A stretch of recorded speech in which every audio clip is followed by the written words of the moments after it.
Hello, welcome back. Lovely to have you with us again. Hi everyone, sit down. This one is properly useful.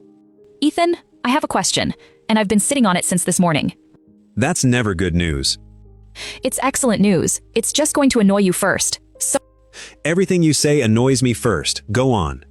why can you understand a podcast perfectly and not understand a person ordering coffee? Oh, that's a very good question. Because it's the same language and the same words. It's the same words, and one of them is impossible. So, what's different? The podcast has been slowed down for you, and nobody told you that either. Say that again, because that's a real thing people don't know. Anyone speaking into a microphone slows down. It's automatic. They're performing clarity. And the person at the counter is not performing anything. The person at the counter is trying to get through 14 more people before their break. And that's what we're fixing today. Stay with us right to the end, because the last part is where it actually clicks. It does click. It clicked for me in a car park. Now that's the story I want. You want the fries. I want the fries very much. Arizona. About 5 years ago, a rental car and a drive-through. Set it up. What's the situation? It's 40 degrees. I've been driving for 6 hours, and there's a speaker box with a menu next to it. And a queue behind you. A queue of enormous cars behind me, all with the engine running.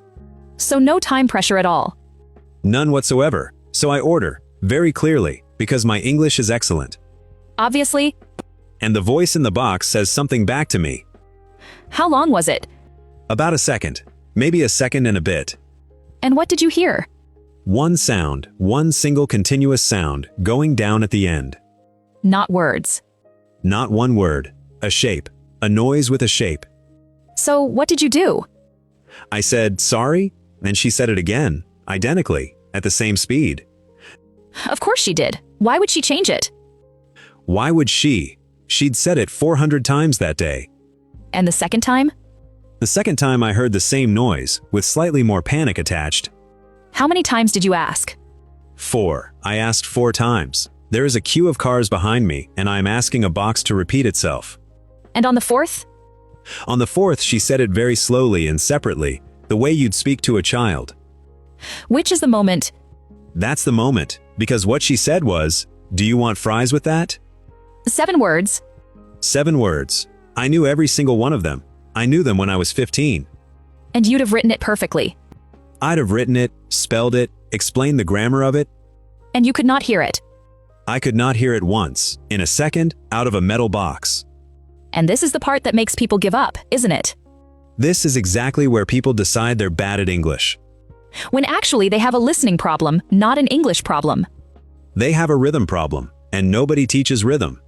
And if you're listening to this, you have your own fries. You do. You have a sentence that somebody said, and you made them repeat it. And when you finally got it, it was embarrassingly simple. It's always embarrassingly simple. It's never a difficult sentence. It's never a rare word. That's what's so frustrating about it. Have you got one? You've never told me yours. I have one, and I've never said it out loud on here. Now I want it. A pharmacy in Manchester. I was 22, and I'd been living there 4 months. So not a beginner. Not a beginner at all. And the woman behind the counter said something, and I froze. How long was hers? Shorter than yours. Under a second. And I made her say it twice. And what was it? Have you got a card at all? Oh, that's a good one. That's mostly not there. There is almost nothing in that sentence. Have you is a hum, and at all is one piece. And got and card are the only 2 things carrying any weight. 2 beats, 6 words, and I stood there like I'd never heard English before.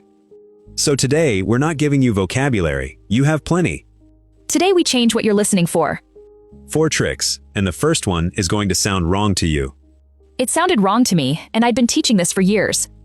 By the end, you'll have 15 sentences trained, out loud, both ways. This is the fluency plateau. Your daily step past the plateau. Right. Before the tricks, we have to fix a belief, because everything depends on it. Which belief? That native speakers talk fast. And they don't. They genuinely do not. Measured in syllables per second, English is unremarkable. Spanish is faster. Japanese is faster. Both considerably faster, and neither of them destroys learners the way English does. So the problem isn't speed. Say what it is. English is squeezed. That's the word I want people to keep. Squeezed. Explain the mechanism. English has beats, and the beats arrive at regular intervals, like a metronome. Regardless of how many words are in between. Regardless of anything, the beats keep their timing, and the words in between get compressed to fit. And that's the whole thing, isn't it? That one sentence is the whole episode. That is the entire episode. Everything else today is practice. Give people the picture, though. The metronome thing needs a picture. All right. Think of a bar of music. 4 beats in the bar, always 4. And the bar takes the same amount of time every single time. Every time. Now you can put 1 note in that bar, or you can put 16. And the bar doesn't get longer. The bar never gets longer. The notes get faster to fit inside it. That's English. The bar is fixed and the words squeeze in. And your own language almost certainly doesn't work like that. Say why. Because this is the part that explains everything.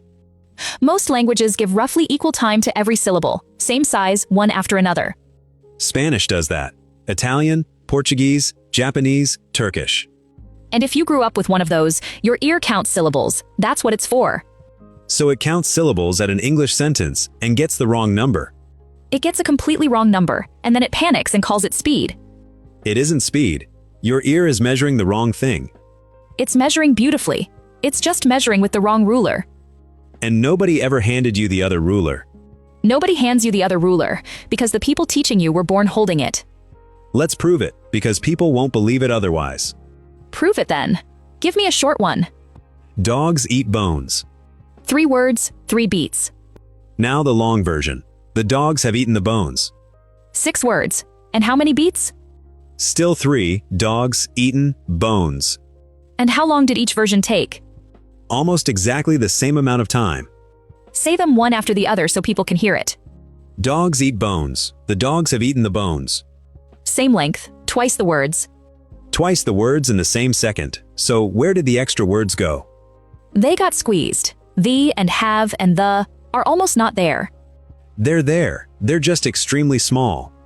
And that's what you've been failing to hear. Not difficult words. Tiny ones. The smallest and most boring words in the language. Do one more, because once is a trick, and twice is a rule. Fair. Give me the short one this time. Cats chase birds. 3 beats. Cats, chase, birds. And now the long one. The cats have been chasing the birds.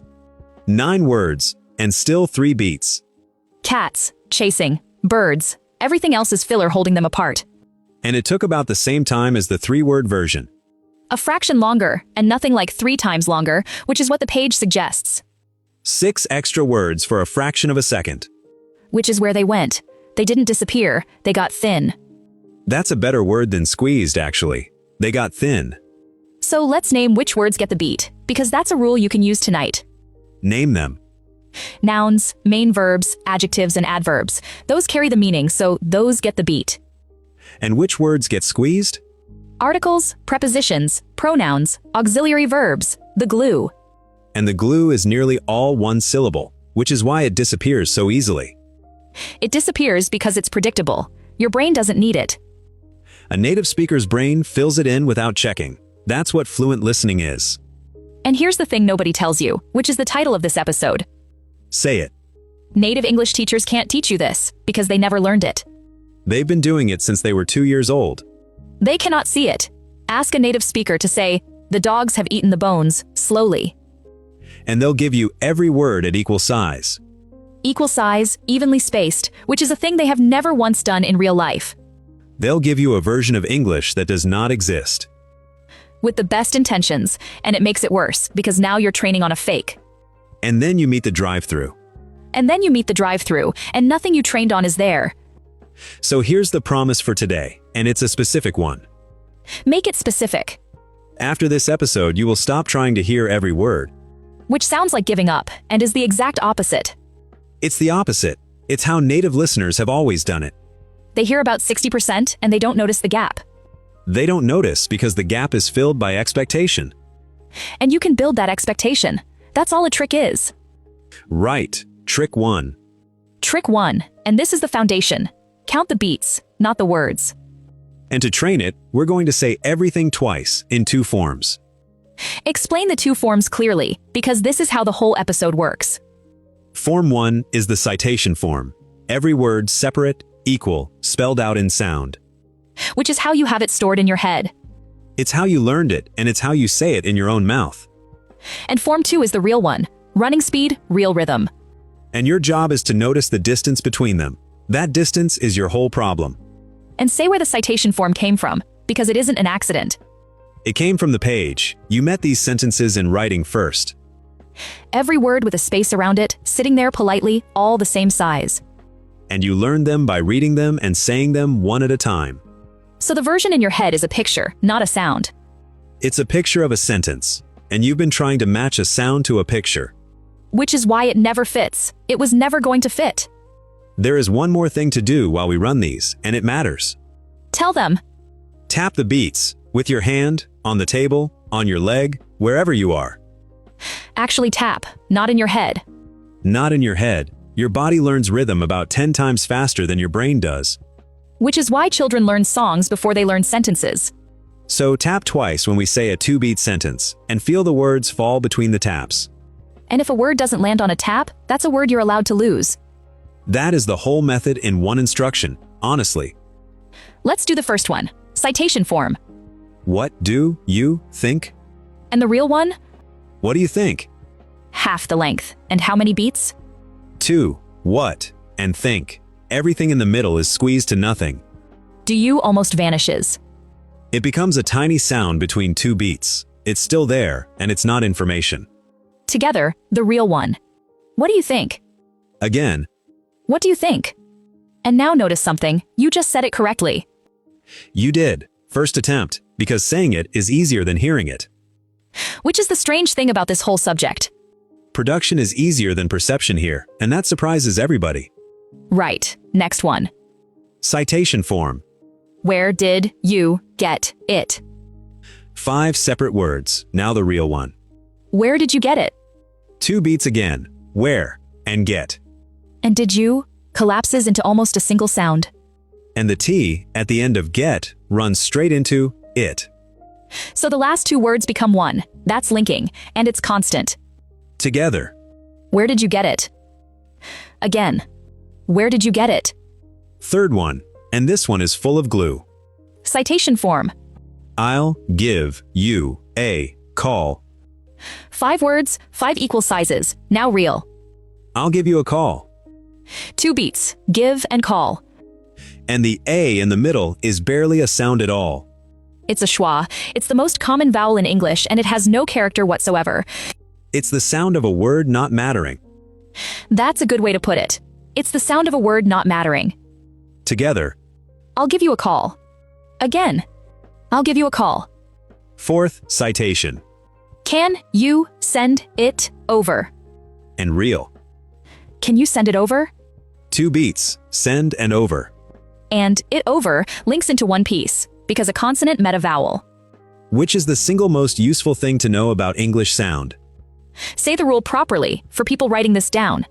When a word ends in a consonant and the next begins with a vowel, they join.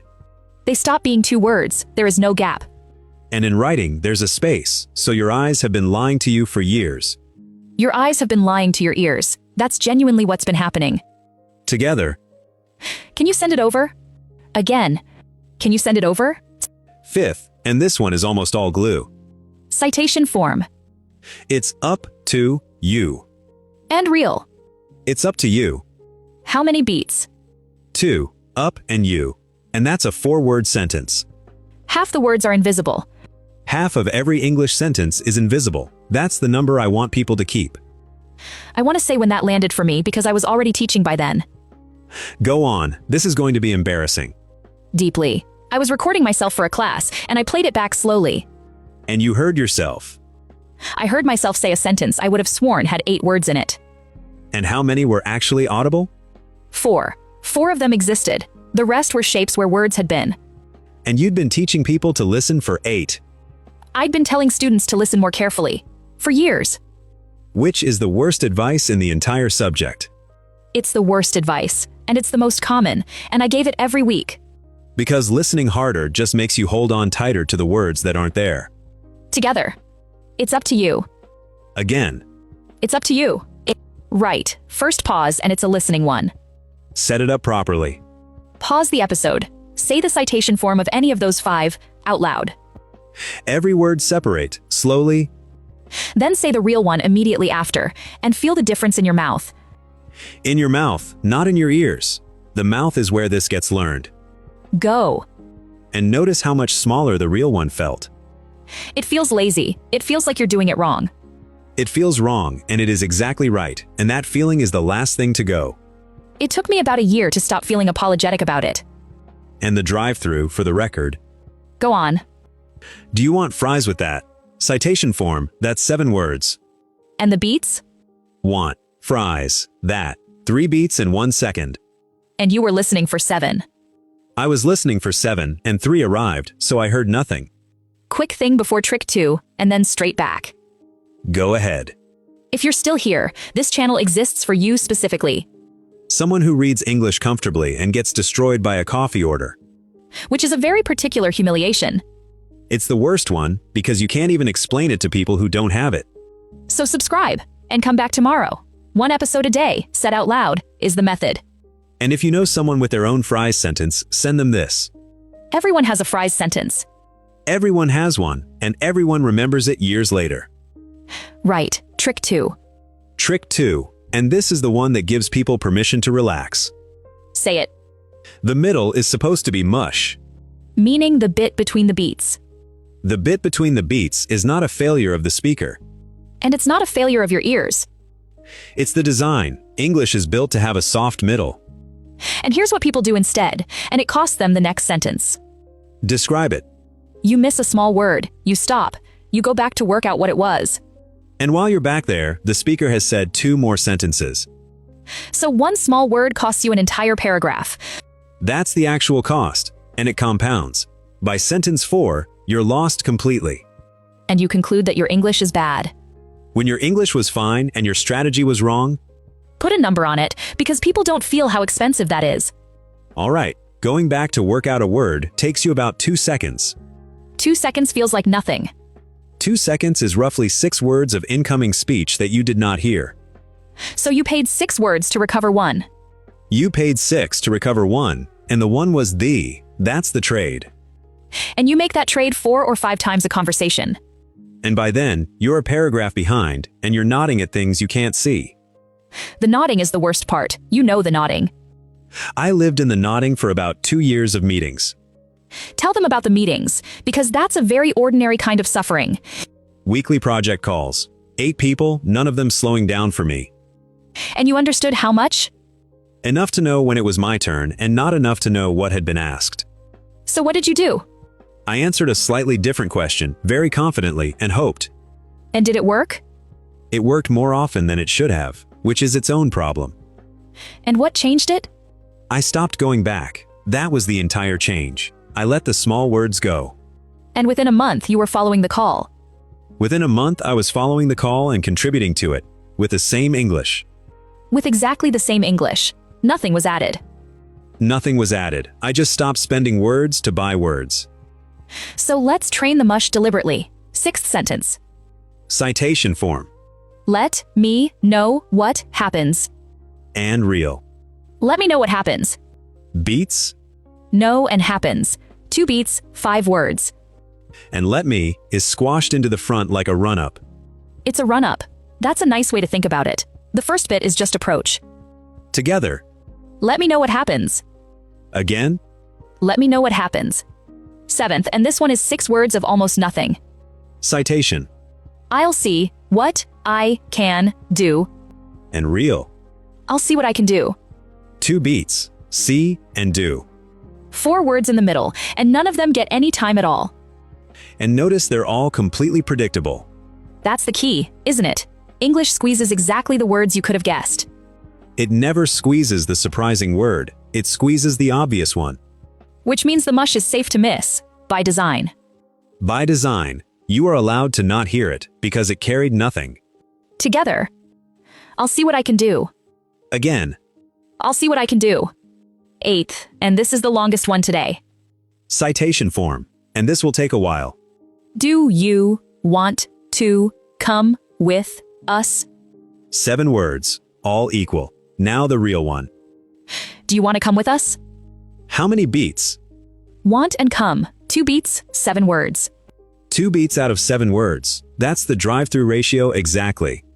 That's why the fries sentence destroyed you. That's precisely why. Same shape, same length, same 3 beats. Together. Do you want to come with us? Again. Do you want to come with us? 9th. Citation.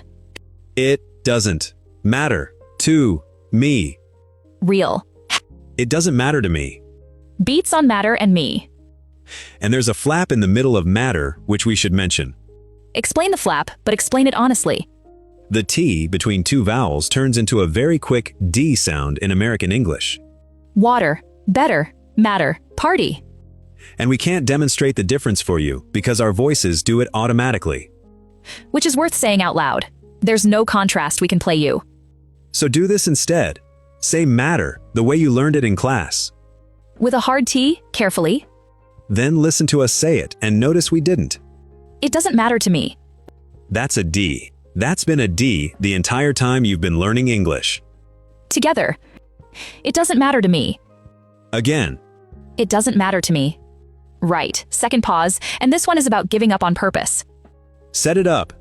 Pause the episode and think of the last time you missed a word in English. A real occasion, recent. Now, say out loud, I did not need that word. Out loud, properly, as a statement about yourself. Because you didn't. If it was squeezed, it was glue. Go.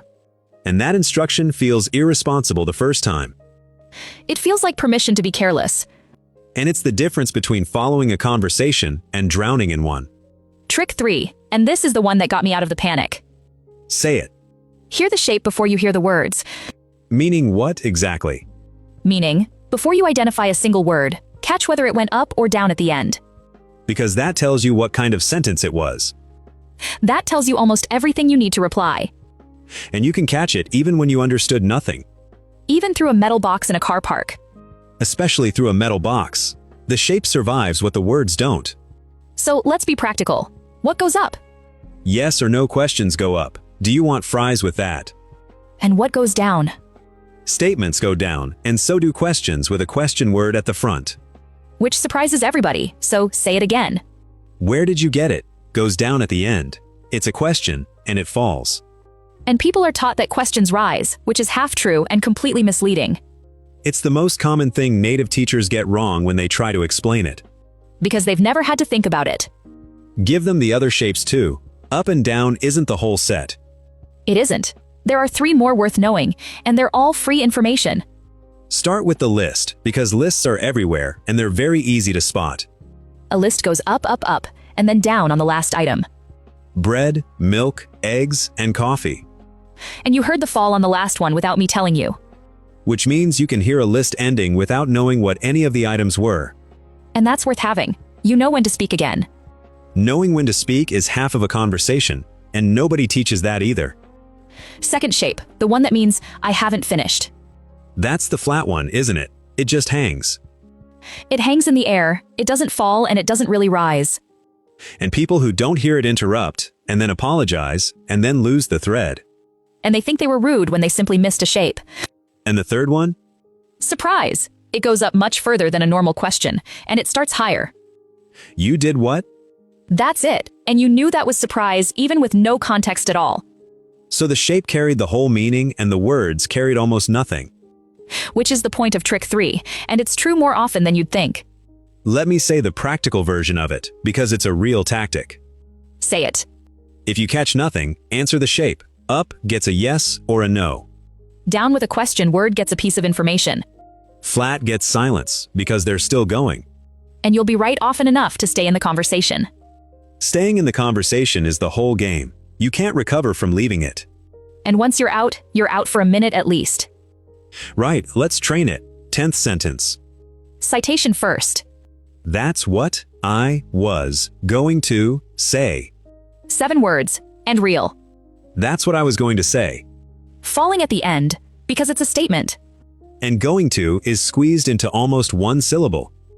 And that's a real reduction that the spelling completely hides. Together? That's what I was going to say. Again, that's what I was going to say. 11th, citation. How long have you been here? and real. How long have you been here? And which way did the end go? Down. It's a question and it fell. And if you'd only caught the shape, you'd know to give information rather than yes or no. Which is the whole point of trick 3. The shape tells you what kind of answer to build. And you can start building it before you've decoded anything. Together. How long have you been here? Again. How long have you been here? 12th, citation form. I'll be there in a minute. And real. I'll be there in a minute. Falling, statement, 2 beats. And inna is one small sound in the middle of it. Which is where every learner stops and asks, sorry, in the what? And by then, the person has walked off. Together. I'll be there in a minute. Again. I'll be there in a minute. 13th, and this one is a real mouthful on paper. Citation form, and I'm going to have to concentrate. There's nothing I can do about it. 7 words, now real. There's nothing I can do about it. Beats on nothing, do, and about. And it's a third the length of the citation version. A third, and every learner in the world has heard that sentence and caught 2 words of it. And 2 words was enough, actually. Nothing and do. 2 words out of 7 and you have the entire meaning. That's the trick working. That's what it looks like from the inside. Together. There's nothing I can do about it. Again. There's nothing I can do about it. Third pause, and this one is genuinely useful. Set it up. Pause the episode, say any sentence you like, out loud, in English. Anything at all. Then say it again as a question. Same words, only the end changes. And listen to your own voice go up. That's the shape, and you already own it. Go. And that's the thing people don't realize. You produce the shape perfectly. You've always produced it, you just weren't listening for it in other people. You never turned it around and used it as information coming in? Trick 4, and this is the one that turns the other 3 into a habit. Say it. The 2-second rewind. Explain it, because the name gives nothing away. Take any recording of real English, a film, a podcast, a video call you recorded. Something with real speed in it. Real speed. Find 2 seconds you didn't catch, and play only those 2 seconds. Not the sentence, 2 seconds. 2 seconds, 10 times in a row, without reading anything. And what happens? Somewhere around the 5th or 6th time, it resolves. It just arrives. And that's an extraordinary feeling the first time. It's the best feeling in language learning. Nothing changed except your expectation. And that's the proof that it was never a hearing problem. The sound was identical all 10 times, only you changed. Now, the rule that makes this work, because people do it wrong. Say the rule. No subtitles until after, not once, not for a second. Because the moment you read it, the training stops. Your eyes take over, and your ears go back to sleep. And you feel like you learned something, and you learned nothing. You confirmed something. That's different, and it's much less useful. Read it after. Reward yourself with the answer, once you've genuinely tried. Now, give them the practical version, because find a recording is too vague. Fair. Pick something with 2 people talking to each other, not 1 person presenting. Which rules out most podcasts, actually. It rules out almost all of them. A person alone with a microphone performs clarity. So what does work? Reality shows. Interviews where somebody interrupts. Comedy with an audience. Anything where people are talking over each other. Anything where nobody is being careful. That's the whole criterion. And how much per day? People always want the number. 10 minutes, and I mean 10 real minutes, which is about 4 2-second pieces. That's less than most people expect. It's much less, and more than 10 minutes stops working. Your attention goes. Because this is concentration work, not exposure. It's the opposite of background listening. You can't do this while you cook. And background listening does almost nothing on its own, which people hate hearing. People do hate it. 200 hours of Netflix in the background moves nothing. Because you never once failed and tried again. There was no friction. No friction, no learning. That's true of everything, and it's especially true here. Now the mistakes. What do people get wrong when they try this? 3 things. First, they pick a piece that's too long. How long is too long? Anything over about 3 seconds. You need to be able to hold it in your head whole. And the second mistake? They play it twice, don't get it, and decide the recording is unclear. When 5 is where it starts to resolve. 5 or 6, consistently. 2 is nothing. 2 is a warm-up. And the third? They read the subtitle. They always read the subtitle. It's almost impossible not to. So cover the screen with your hand. Physically. Physically cover it, because willpower loses that argument every time. 14th sentence. Citation. What are you doing later? And real. What are you doing later? And are you is almost a single sound in the middle. It's the most common question in social English, and it's mostly mush. Together. What are you doing later? Again. What are you doing later? And the 15th, which is where a lot of people's confidence goes to die. Citation form. I didn't know that. And real. I didn't know that. And the T at the end of didn't has effectively gone. It's a cluster. 3 consonants in a row, and the middle one drops. Which is standard and correct and not lazy in any way. Every native speaker does it in every register, including in a courtroom. Together. I didn't know that. Again, I didn't know that. Last pause of the episode, and this one is a commitment. Set it up.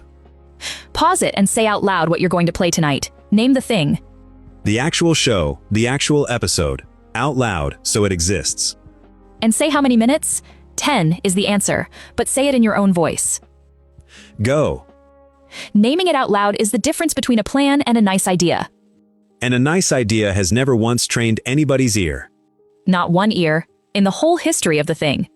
So let's be honest about how long this takes, because false promises ruin it. Be honest. Week 1, you'll do the rewind and hear nothing on any of the 10 plays. And that's normal, and it's the worst week. It's the only difficult week, really. Week 2, 1 and 3 resolves. And week 3? Week 3, you'll catch yourself understanding something you'd have missed in real life. Without doing anything, without concentrating. Without any effort at all. Somebody will say a fast sentence and you'll just have it. And there's no moment. It never announces itself. It never announces itself. You notice it afterwards, and it's slightly disappointing. It is disappointing. You want fireworks and you get an ordinary Tuesday. Right, all 15, one more time, at real speed, and you say, everyone with us. Real speed only. No citation form now. You've had it. Number 1, 2 beats. What do you think? Number 2, and the last 2 words are joined. Where did you get it? Number 3, with a schwa you should barely hear. I'll give you a call. Number 4, consonant into vowel at the end. Can you send it over? Number 5, half of it invisible. It's up to you. Number 6, with a run-up at the front. Let me know what happens. Number 7, 4 squeezed words in the middle. I'll see what I can do. Number 8, the drive-through shape. Do you want to come with us? Number 9, with a flap you can't avoid. It doesn't matter to me. Number 10, falling at the end. That's what I was going to say. Number 11, a question that falls. How long have you been here? Number 12, with almost nothing in the middle. I'll be there in a minute. Number 13, a third of its written length. There's nothing I can do about it. Number 14, the most common question there is. What are you doing later? Number 15, with a dropped consonant in the cluster. I didn't know that. 15 sounds, every one of them said out loud, twice, by you. And more importantly, heard twice, in 2 forms. Ethan, finish the fries. People will want the end of it. I went back to a drive-through. Of course you did. Different state, about a year later. Same speaker box, same heat, same cue. And you ordered. I ordered, and the voice said something back at exactly the same impossible speed. And? And I heard 3 beats, and I answered. Did you hear the words? Honestly, no. I heard the shape and 3 beats, and I said, yes, please. And was that the right answer? It was the right answer. I got a drink I hadn't planned on, and it was correct. So you understood without understanding. I understood the way a native speaker understands, which is much less than they think. Say that again, because that's the thing people need to take away. Native speakers do not hear every word. They hear the beats, and they fill in the rest. They've never once heard every word. Not once in their lives, and they'd swear that they do. And you've been holding yourself to a standard that doesn't exist anywhere. Which is exhausting, and which you can put down today. And here's what we want to say to you before you go. Say it properly. You were never bad at listening. You were listening for the wrong thing. You were counting words, in a language that counts beats. And nobody told you the language had beats, because the people teaching you couldn't hear them. Not because they were careless, because it's invisible from the inside. And it took you years of feeling slow to get to this episode. Those years built the vocabulary that makes this trick work at all. That's true. This only works because you already know the words. A beginner can't do this. You can do this because you did all that reading. So the reading wasn't wasted. It was the requirement. It was the requirement, and today is the part nobody gave you. And I want to say something to the person who has been at this for years. Say it to them directly. You did not waste those years. You built the thing this trick runs on. All that vocabulary is what lets you fill in a squeezed word without hearing it. Your brain can only guess what it already knows, and yours knows a lot. So the guessing you're about to start doing is educated. It isn't luck. And the pharmacy in Manchester, for the record. Go on, finish yours as well. I went back to that pharmacy about a year later. Same counter, probably the same woman. And she asked you the same thing. She asked me something at exactly that speed, and I said, yes, I have. Hold on. Did you hear the words? I heard got and card, and I heard it rise at the end. That was everything.